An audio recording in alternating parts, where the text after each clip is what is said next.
Private agency का security guard आके मनीष कश्यप को रोक दिया।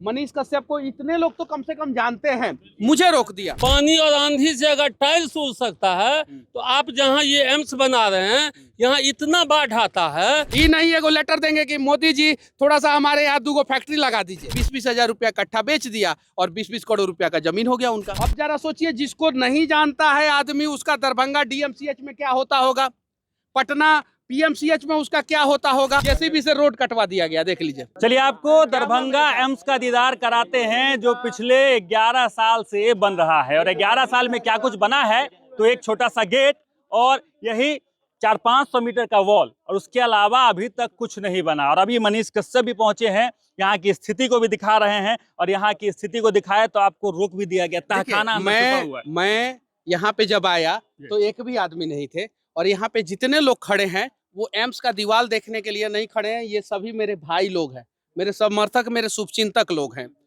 और इन्हीं लोगों के ताकत की वजह से हम लोग रिपोर्टिंग कर पाते हैं। लेकिन मैं शुरू में ही एक बात कहना चाहता हूँ, ग्राउंड पे कोई भी बड़ा पत्रकार बिहार में रिपोर्टिंग नहीं करना चाहता है। क्यों? क्योंकि जब आप पत्रकारिता करते हैं तो माइक और कैमरा के बीच में कोई आता है तो फ्लो टूट जाता है। जैसे क्रिकेटर बैटिंग करता है और साइज स्क्रीन के सामने कुछ आ जाता है तो उसका कंसंट्रेशन भंग हो जाता है। तो हाथ जोड़ के मैं सभी भाइयों से कहना चाहता हूं कि अगर आप लोगों को लगता है कि मनीष कश्यप ग्राउंड रिपोर्टिंग करते रहे तो एक चीज आप लोग कीजिएगा, बस कितना भी फोटो लेना हो मेरे साथ, कितना भी वीडियो बनाना हो, मैं जब वीडियो बना रहा हूं तो उस समय डिस्टर्ब मत कीजिएगा, माइक और कैमरा के बीच में मत आइएगा। उसके बाद से आप जो बोलिएगा वो मैं करूंगा। बाकी इस एम्स की कहानी अब मैं बता रहा हूं। सिक्योरिटी गार्ड ने मुझे रोक दिया। एक प्राइवेट एजेंसी का सिक्योरिटी गार्ड आके मनीष कश्यप को रोक दिया। मनीष कश्यप को इतने लोग तो कम से कम जानते हैं, मुझे रोक दिया। अब जरा सोचिए, जिसको नहीं जानता है आदमी, उसका दरभंगा डीएमसीएच में क्या होता होगा, पटना पीएमसीएच में उसका क्या होता होगा, थाना में जाता होगा तो उसका क्या होता होगा। एक सिक्योरिटी गार्ड जब मनीष कश्यप को रोक सकता है तो बिहार पुलिस, बिहार की जनता का क्या करता होगा हाल। और ये सिक्योरिटी गार्ड अगर मुझे इतना ताकत के साथ रोके, ये सिक्योरिटी गार्ड अगर हिम्मत दिखाते तो ये पीछे वाला बाउंड्री वॉल का टाइल्स जो है अभी एम्स बनने से पहले ही नहीं टूट जाता। अभी नहीं टूट जाता, बोल रहा है कि आंधी और पानी में टूट गया है। अब बताइए, आंधी पानी में टूटता है?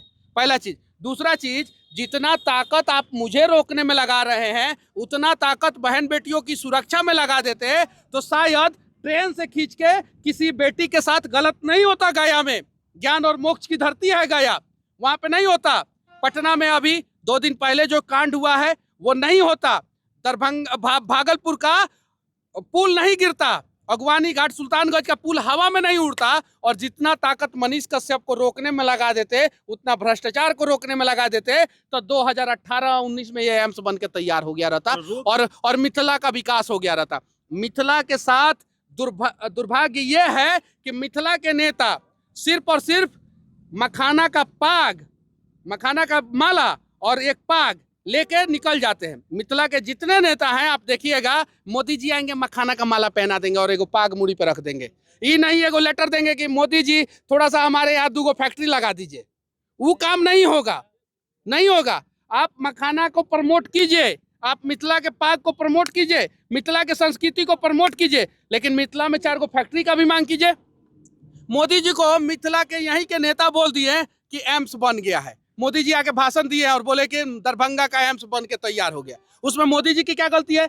यहाँ के ना नेता बोला होगा लोग। मंचुआ पे मोदी जी जब आए तो बोल देता कि मोदी जी आप 2015 ही में पास किए थे 28 फरवरी को दरभंगा में एम्स, उसके बाद वाला गोरखपुर बन गया, उसके बाद वाला देवघर बन गया, उसके बाद वाला जम्मू कश्मीर बन गया, उसके बाद वाला छत्तीसगढ़ का बन गया, उसके बाद में 14 गो एम्स बना है पूरे देश में। 18 को पास हुआ है, 14 को बना है। दरभंगा वाला मोदी जी नहीं बना है। बनवा दीजिए ना, मोदी जी स्पेशल पैसा देके दरभंगा वाला एम्स बनवा देते, स्पेशल पैसा देके बनवा देते। यहाँ का नेता को कुछ चाहिए ही नहीं। यहाँ का नेता को क्या चाहिए कि एम्स पहले यहाँ पे बनेगा, उसके लिए भाजपा के नेता विरोध करेंगे। खूब किए थे ना यहाँ पे, विरोध किए थे कि नहीं किए थे? धरना प्रदर्शन सब हुआ था।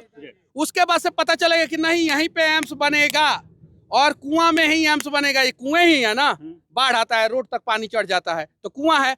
तो एम्स के बाउंड्री के चारों तरफ जमीन खरीदेंगे, चारों तरफ जमीन खरीदा लोग, और जब चारों तरफ जमीन खरीद लिया लोग तब बाउंड्री वॉल बनाना शुरू किया लोग। ताकि अब गरीब किसान जो ये सोचा था कि हमारा जमीन तो पानी में है, बारिश में डूब जाता है, 20-20 हजार रुपया कट्ठा बेच दिया और 20-20 करोड़ रुपया का जमीन हो गया उनका।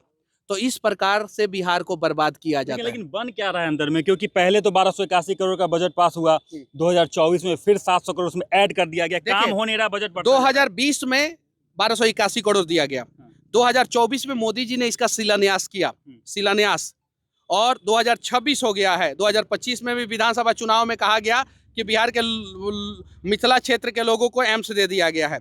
और इसमें काम क्या हो रहा है, गार्ड साहब गुटखा खा के दूसरे किसी के मुंह पे थूक दे रहा है और गुटखा खा के पूरा जो है दीवार लाल कर दिया है और दीवार का टाइल्स गिर रहा है, और बाकी आपके और हमारे जैसे लोग जाएंगे तो उसको रोक दिया जा रहा है। और देखिए, रोकने के लिए स्पेशल व्यवस्था, जेसीबी से रोड कटवा दिया गया, देख लीजिए। देखिए, अब बताइए, जब जेसीबी से रोड कटवा दिया जाएगा तो इस साइड से उस साइड चीजें जाएगा कैसे?